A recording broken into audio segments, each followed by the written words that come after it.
Fabric conditioner, that's real value.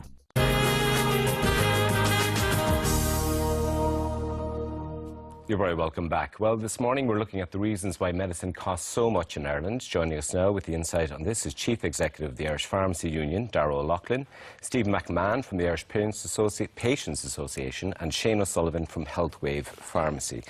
You're all very welcome. Shane, we'll start with you. What is the situation in Ireland? Let's say compared to the rest of the European Union, what are we paying for our medicines here? Well, you know, Irish patients privately are paying the highest in Europe, the second highest in the OECD after the United States. So, you know, we are paying a lot for our medicines here still, which I guess was the reason I started HealthWave. HealthWave's goal was to bring affordable medicines and medicines at Northern Irish prices to patients in the Republic.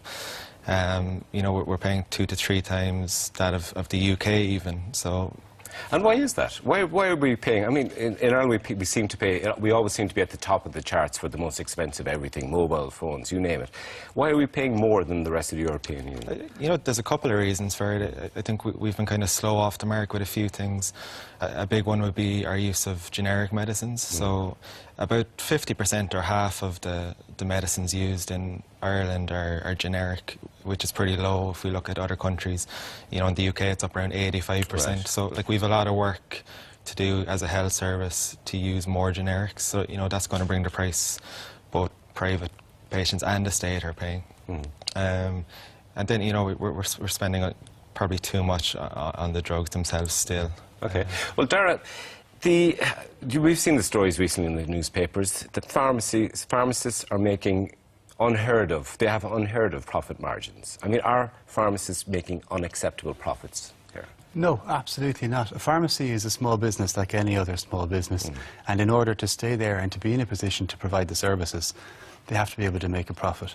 The figures that have been quoted recently don't take account of the actual cost of the premises, banking costs or anything like that. But all faced by other businesses as well. But a 16% profit margin, which is like pretty much unheard of in the retail sector.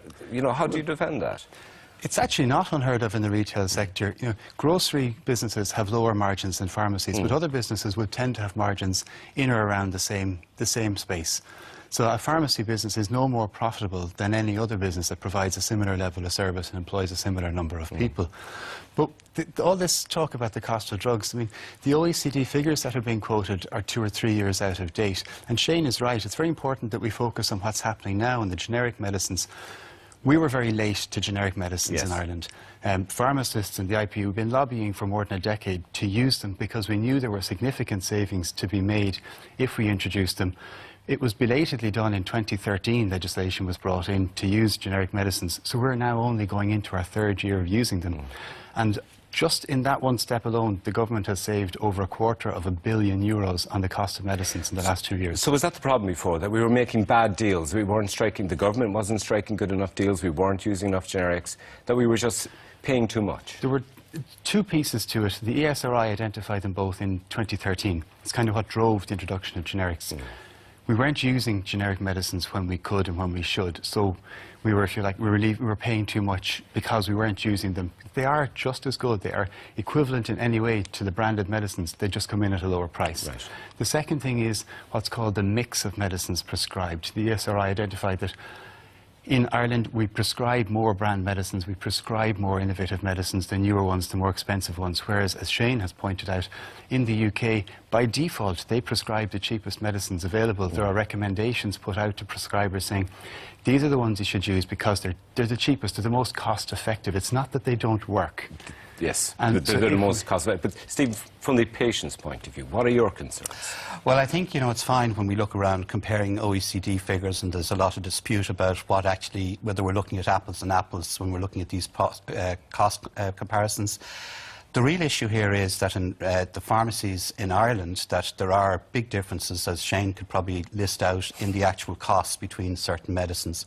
I think almost in certain areas there could be almost half that the price that one pharmacy might charge versus another.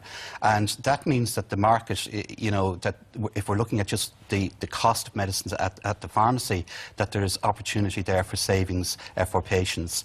And I think the key thing here is that, you know, there are opportunities that are needed by patients from the pharmacists to develop the services that they could provide. When we talk about generic medicines, for the interest of the public here, it's really where you have a branded product that has been tested and so on, right, and it's outlived its patency. So it's like the yellow pack version. A yellow pack, but it's the same. It's got the same. It's got the same hit, exactly. So the thing is that that is really a question. The HSD has done quite a bit of that work on that over the last few years to monitor the performance of GPs prescribing it, because it's a prescribing issue. You know, that the doctor prescribes the generic or the branded if they really feel that branded product is the one that they need. Right. Shane, are people going without? Are people looking at, with serious conditions, are they saying, I just can't afford it, it's too much, I won't be able to afford to put food on the table? Is that what's happening at the moment? You know, it's our experience at Healthwave that's absolutely happening. You know, last week we had a woman in, she was prescribed an antidepressant and the doctor had decided to double the dose, which meant her monthly cost was €44. Now she came into us saying, I can't afford to pay that, you know, I've got a mortgage. So we signed her up to our service and she's now paying $9.90, so you know there's a difference there of €34 a month. So absolutely it would be one of the key drivers of people moving to Healthwave, is they are having to make decisions between utility bills, mortgage payments and their medicines, and you know that's just wrong. Medicine should be a right. Darragh, I want to come back to you because nobody doubts that pharmacists are hardworking. They're important people in the community, and you know they want to help their customers, the people who come into them. What would they like to see, briefly? What can be done to really tackle this problem? Well, medicine prices have come down very dramatically. Any objective assessment would say that. I think our peak for medicine prices in Ireland was probably by 2002, 2003. But for the last 6 or 7 years, they've been coming down, down, down, down. The CSO shows it every year. So anybody who's on medication should be saving money now, because across the board, medicine prices are coming down. And but they will continue to do so. That's the thing. Well, as more drugs come off patent and more generics become available, more medicines will get cheaper. Okay, well, listen, that's great. That is good news, and hopefully the situation is going to get better in the future. Thanks very much for talking to us this morning. Thank you. Now, in breaking news, there have been 2 explosions at Brussels airport. Belgian media are reporting that several people have been injured. It's understood the blasts happened in the departure lounge.